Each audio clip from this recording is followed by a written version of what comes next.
Welcome, I am Eleftheria Pagkalou. These conversations explore psychology, perception, coherence, consciousness, and the hidden structures shaping human experience.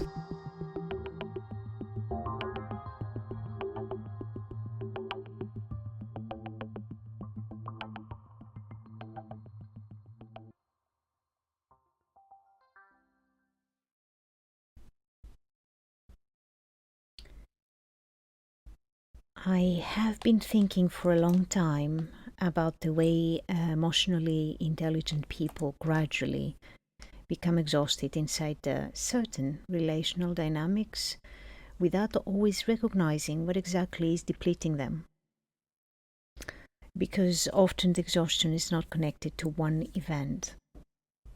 It develops slowly through adaptation, emotional compensation, and prolonged exposure to relational incoherence. And I would like to explore this today.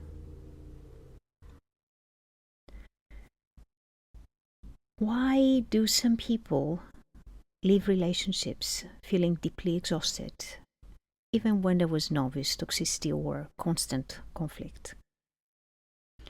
There are people who leave relationships carrying a form of exhaustion that remains difficult to explain clearly, even to themselves. The relationship may have appeared functional externally. There may not have been dramatic conflict or obvious rupture. But over time, their nervous system begins accumulating strain in subtle and continuous ways. What initially feels like emotional fatigue gradually reveals itself as something much deeper, connected to prolonged emotional compensation, psychological adaptation, and the invisible effort involved in maintaining stability within relational environments that lack coherence.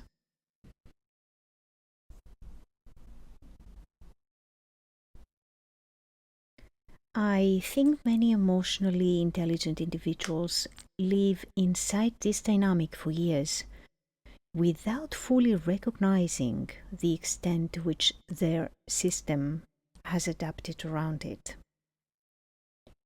Because emotional awareness does not only perceive emotional reality, very often it begins regulating it.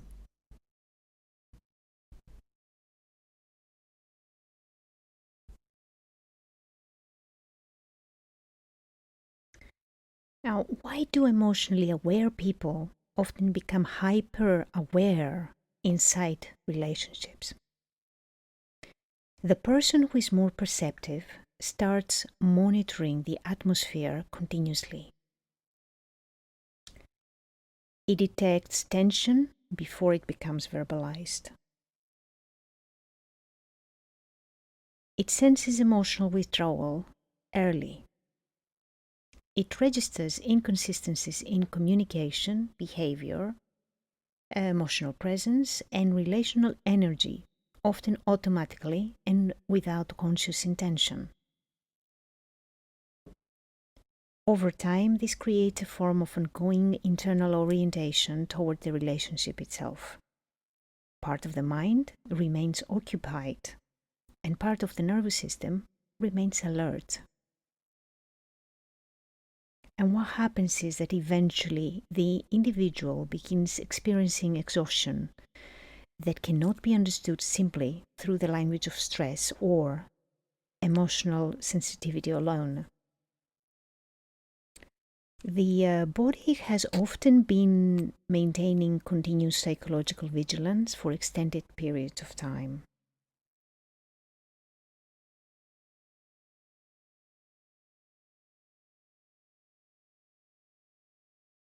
What happens when emotional participation inside a relationship becomes uneven? This is where relational asymmetry becomes extremely important because there are relationships where emotional participation is not distributed evenly between two people. One individual gradually becomes responsible for, let's name it, emotional processing, communication repair, relational stabilization, emotional interpretation, tension management, continuity of connection, while the other person participates more intermittently, defensively, avoidantly, or only when emotional discomfort becomes unavoidable. Now, the imbalance itself may remain subtle for long periods because emotionally aware individuals are often highly adaptive. They compensate naturally, they over-accommodate naturally. And because they perceive complexity well, they frequently continue explaining relational imbalance through empathy, patience, psychological understanding, or contextual reasoning long after the nervous system has already entered depletion.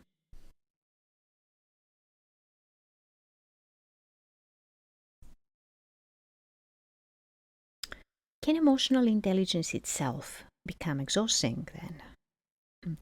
This is why emotional intelligence alone is insufficient without discernment. Awareness can gradually become organized around maintaining connection at the expense of internal stability. And many people who are considered emotionally intelligent have actually developed highly sophisticated forms of emotional overfunctioning. The distinction matters enormously because overfunctioning frequently appears externally as maturity, empathy, patience, emotional depth, and emotional capacity, while internally the nervous system may be carrying enormous unprocessed load. Especially within relational environments containing chronic inconsistency, emotional avoidance, indirect communication, unresolved psychological fragmentation, and stable emotional participation. The system remains continuously engaged in compensation.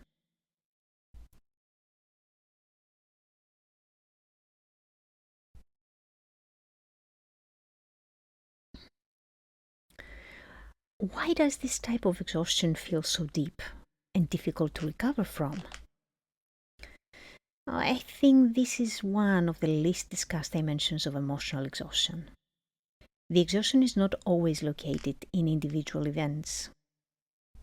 Often it accumulates structurally. It develops through repeated exposure to emotional ambiguity, unresolved tension, emotional unpredictability, partial communication, psychological inconsistency, and absence of mutual emotional participation. Eventually, the relationship begins organizing itself around one person's capacity to absorb instability.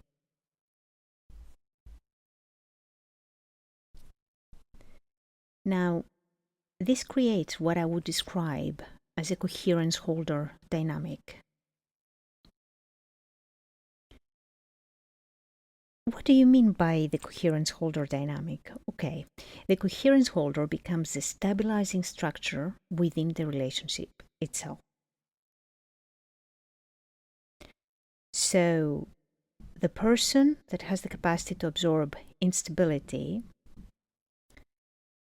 is able to maintain emotional continuity when communication breaks down, metabolize emotional tension internally, regulate instability quietly, sustain awareness for both individuals simultaneously.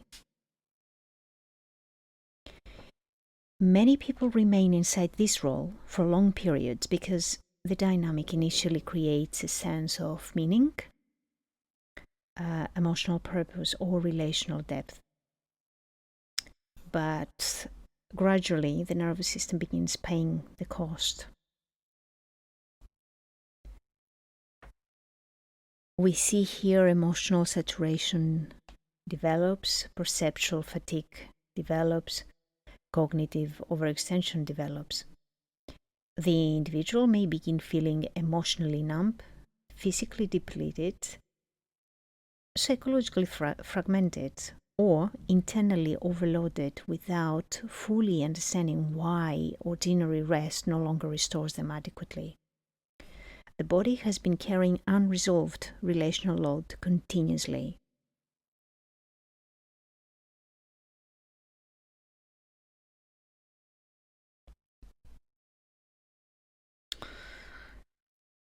The question here is, do you think modern relational culture contributes to this dynamic? I think modern relational culture reinforces this far more than people realize. Emotional avoidance has become normalized. Indirect communication has become normalized. Superficial emotional participation has become normalized. Emotional inconsistency has become normalized. At the same time, emotionally aware individuals are often conditioned to interpret endurance as emotional maturity. So they continue remaining psychologically available long after reciprocity has already disappeared.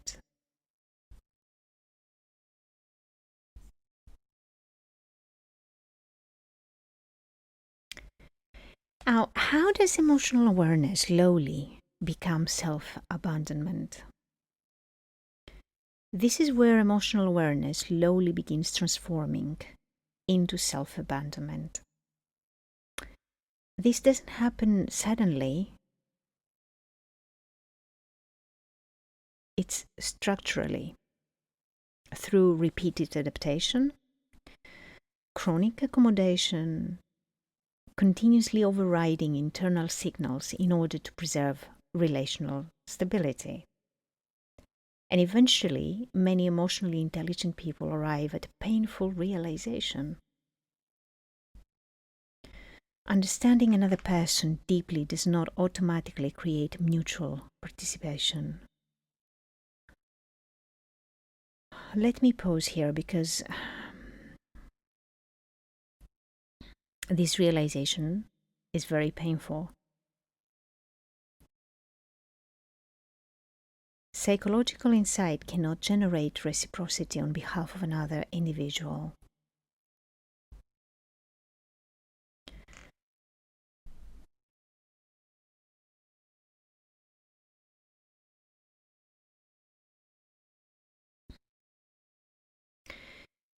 So, let me respond to this question now.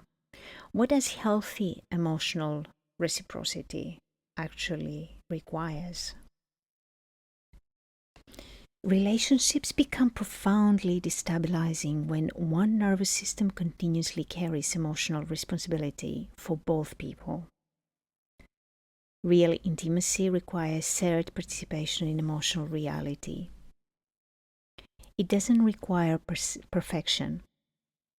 It doesn't require constant emotional intensity, but the capacity for both individuals to remain psychologically present enough to participate consciously in the relational field they are creating together. Otherwise, emotional exhaustion eventually becomes inevitable because the relationship slowly becomes organized around compensation instead of coherence.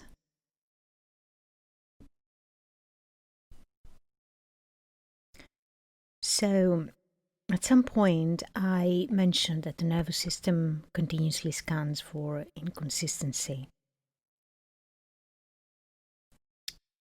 This may appear in very small relational moments repeatedly over time. So, let me give you a few examples just for you to grasp what that may mean.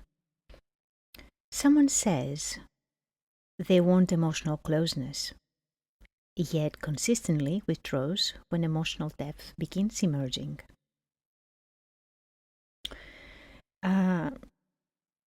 Another example, communication becomes warm and emotionally open one day, then distant and psychologically inaccessible the next without acknowledgement or continuity.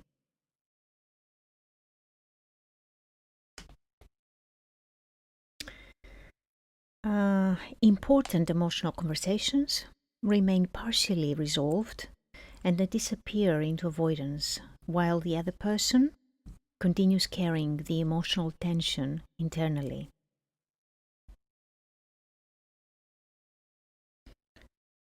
One individual continuously adapts to preserve emotional stability while the relational dynamic itself never becomes genuinely stable.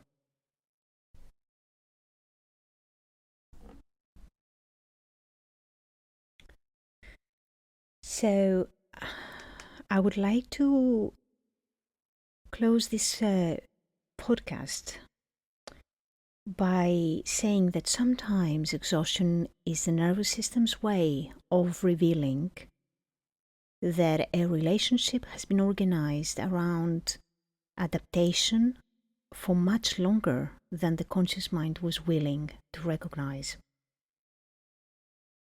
And I think many emotionally intelligent people eventually arrive at a moment where they must begin distinguishing between connection and compensation. Because the two can appear very similar for a very long time, especially when emotional awareness becomes responsible for carrying stability, processing tension, maintaining continuity, and preserving emotional coherence within the relationship itself. Eventually, the body begins communicating what the mind continuously rationalized.